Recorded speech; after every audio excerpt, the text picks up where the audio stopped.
Good afternoon and welcome to the Biddeford Parsonage Museum.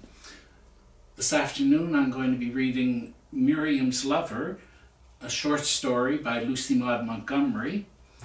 This story was published in two places, in a Waverley Magazine, and she received the whopping sum of $2 for selling it to that magazine. It was published on June the 29th, 1901, and it also appears in a more recent book called Among the Shadows. And it also appeared in the St. Petersburg Times in Florida, and she received $7 for it there, and it was published on the same date, June 29th, 1901. So, Miriam's Lover by L.M. Montgomery. I had been reading a ghost story to Mrs. Selfton, and I laid it down at the end with a little shrug of contempt. "What utter nonsense," I said. Mrs. Sefton nodded abstractly above her fancy work. "That is, it is a very commonplace story indeed. I don't believe the spirits of the departed trouble themselves to revisit the glimpses of the moon for the purposes of frightening honest mortals, or even for the sake of hanging around the favourite haunts of their existence in the flesh. If they ever appear, it must be for a better reason than that." "You don't surely think that they ever do appear?" I said incredulously. "We have no proof that they don't, my dear." "Surely, Mary," I exclaimed, "you don't mean to say that you believe people ever do or can see spirits, ghosts as the word goes?" "I didn't say I believed it. I never saw anything of the sort. I neither believe nor disbelieve. But you know, queer things do happen at times, things you can't account for. At least, people who you know wouldn't lie say so. Of course, they may be mistaken. And I don't think that everybody can see spirits either, provided they are to be seen. It requires people of a certain organization, with a spiritual eye, as it were.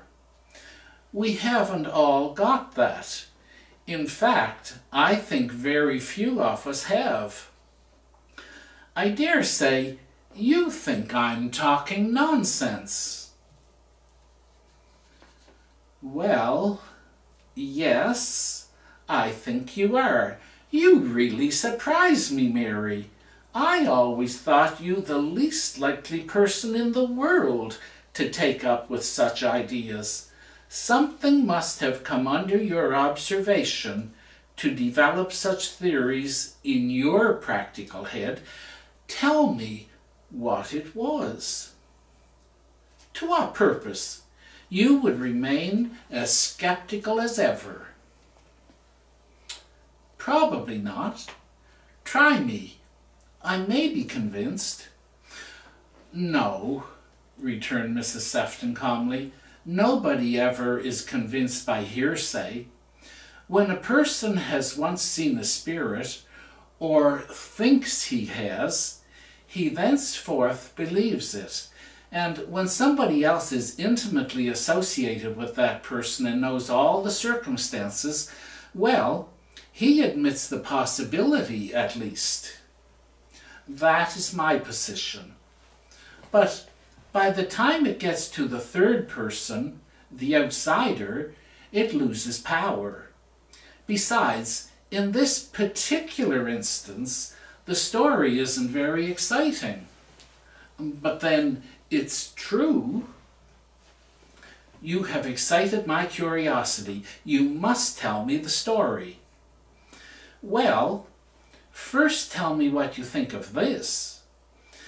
Suppose two people, both sensitively organized individuals, loved each other with a love stronger than life.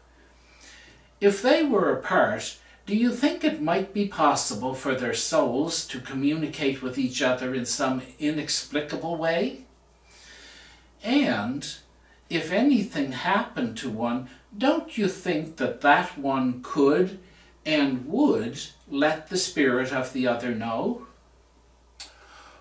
You're getting into too deep waters for me, Mary, I said, shaking my head. I'm not an authority on telepathy, or whatever you call it. But I've no belief in such theories. In fact, I think they are nonsense. I'm sure you must think so too, in your rational moments. I dare say it is all nonsense, said Mrs. Sefton slowly. But if you had lived a whole year in the same house with Miriam Gordon, you would have been tainted too. Not that she had theories, at least she never aired them if she had, but there was simply something about that girl herself that gave a person a strange impression. When I first met her, I had the most uncanny feeling that she was all spirit, soul, what you will, no flesh anyhow. That feeling wore off after a while, but she never seemed like other people to me. She was Mr. Sefton's niece. Her father had died when she was a child. When Miriam was 20, her mother had married a second time and went to Europe with her husband. Miriam came to live with us while they were away. Upon their return, she was herself to be married. I had never seen Miriam before. Her arrival was unexpected, and I was absent from home when she came. I returned in the evening, and when I saw her first, she was standing under the chandelier in the drawing room. Talk about spirits! For 5 seconds, I thought I had just seen one. Miriam was a beauty. I had known that before, though I think I had hardly expected to see such wonderful loveliness. She was tall and extremely graceful, dark, at least her hair was dark, but her skin was wonderfully fair and clear. Her hair was gathered away from her face, and she had a high, pure, white forehead, and the straightest, finest, blackest brows. Her face was oval, with very large and dark eyes. I soon realized that Miriam was in some mysterious fashion different from other people. I think everyone who met her felt the same way. Yet it was a feeling hard to define. For my own part, I simply felt as if she belonged to another world, and that part of the time she, her soul, you know, was back there again. You must not suppose that Miriam was a disagreeable person to have in the house. On the contrary, it was the very reverse. Everybody liked her. She was one of the sweetest, most winsome girls I ever knew, and I soon grew to love her dearly. As for what Dick called her little queernesses, well, we got used to them in time. Miriam was engaged, as I have told you, to a young Harvard man named Sidney Claxton.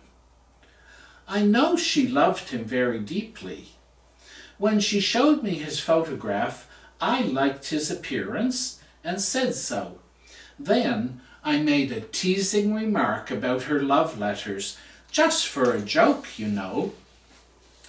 Miriam looked at me with an odd little smile and said quickly, "Sydney and I never write to each other." "Why, Miriam!" I exclaimed in astonishment. "Do you mean to tell me you never hear from him at all?" "No, I did not say that. I hear from him every day, every hour. We do not need to write letters. There are better means of communication between two souls that are in perfect accord with each other."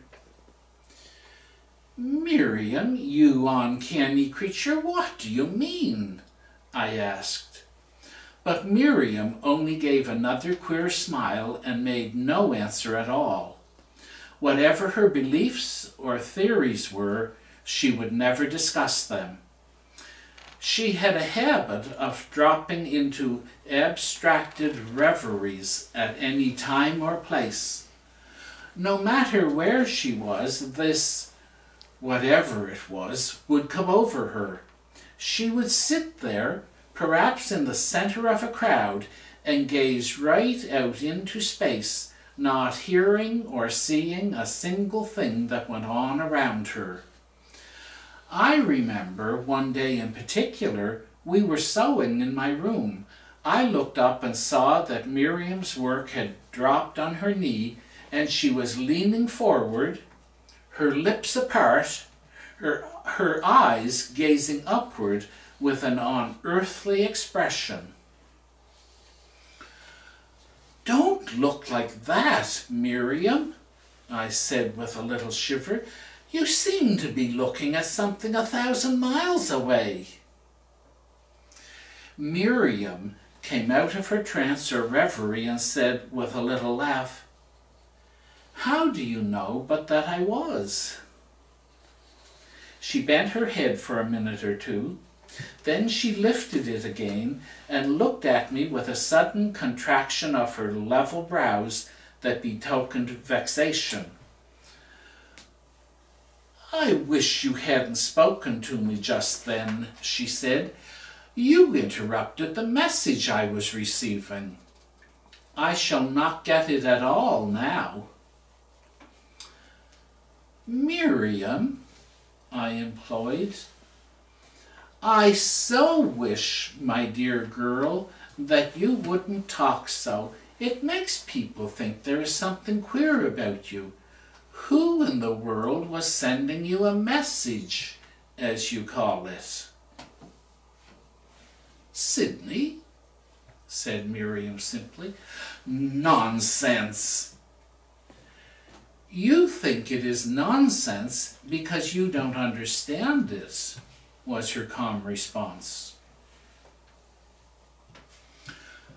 I recall another event was when some caller dropped in and we had drifted into a discussion about ghosts and the like, and I've no doubt we all talked about some delicious nonsense.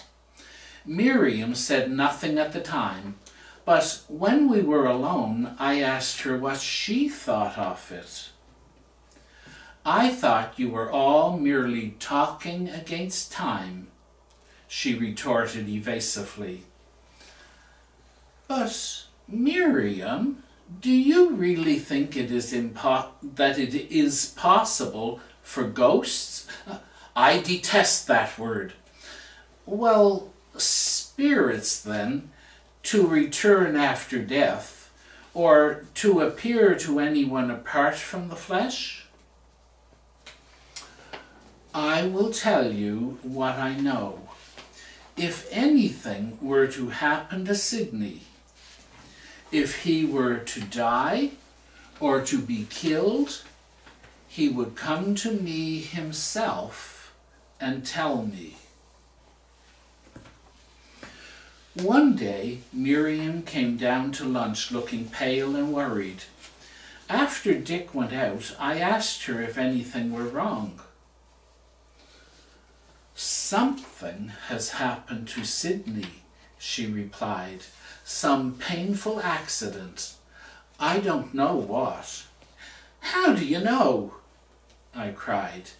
Then, as she looked at me strangely, I added hastily, "You haven't been receiving any more unearthly messages, have you?"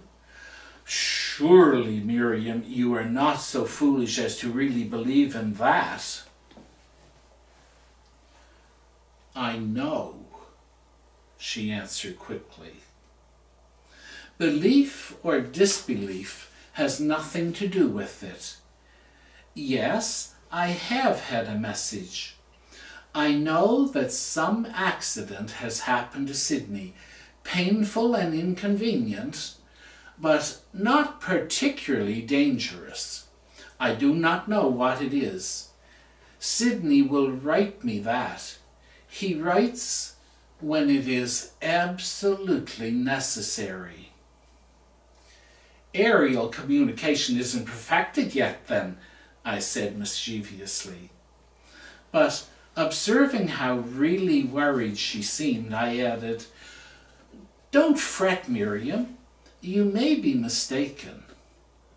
Well, 2 days afterwards, she got a note from her lover, the first I had ever known her to receive, in which he said he had been thrown from his horse and had broken his left arm.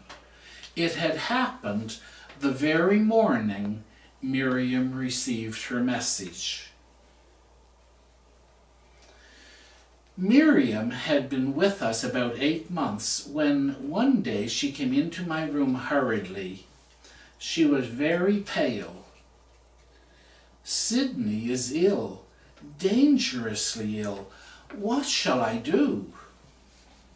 I knew she must have had another of those abominable messages, or thought she had, and really, remembering the incident of the broken arm, I couldn't feel as skeptical as I pretended to. I tried to cheer her, but did not succeed. 2 hours later, she had a telegram from her lover's college chum saying that Mr. Claxton was dangerously ill with typhoid fever. I was quite alarmed about Miriam in the days that followed. She grieved and fretted continually. One of her troubles was that she received no more messages. She said it was because Sydney was too ill to send them. Anyhow, she had to content herself with the means of communication used by ordinary mortals. Sydney's mother, who had gone to nurse him, wrote every day, and at last good news came. The crisis was over, and the doctor in attendance thought Sydney would recover. Miriam seemed like a new creature then, and rapidly recovered her spirits. For a week, reports continued favorable. One night, we went to the opera to hear a celebrated prima donna. When we returned home, Miriam and I were sitting in her room, chatting over the events of the evening. Suddenly, she sat straight up with a sort of convulsive shudder, and at the same time, you may laugh if you like, the most horrible feeling came over me. I didn't see anything, but I just felt that there was something or someone in the room besides ourselves. Miriam was gazing straight before her. She rose to her feet and held out her hands. "Sydney," she said. Then she fell to the floor in a dead faint. I screamed for Dick, rang the bell and rushed to her. In a few minutes the whole household was aroused, and Dick was off post-haste for the doctor, for we could not revive Miriam from her death-like swoon. She seemed as one dead. We worked over her for hours. She would come out of her faint for a moment, giving us an unknowing stare, and go shudderingly off again. The doctor talked of some fearful shock, but I kept my own counsel. At dawn, Miriam came back to life at last. When she and I were left alone, she turned to me. "Sidney is dead," she said quietly. "I saw him just before I fainted. I looked up and he was standing between me and you. He had come to say farewell." What could I say? Almost while we were talking, a telegram came. He was dead. He had died at the very hour at which Miriam had seen him. Mrs. Sefton paused, and the lunch bell rang. "What do you think of it?" she queried as we rose. "Honestly, I don't know what to think of it," I answered frankly. Miriam's Lover by L.M. Montgomery.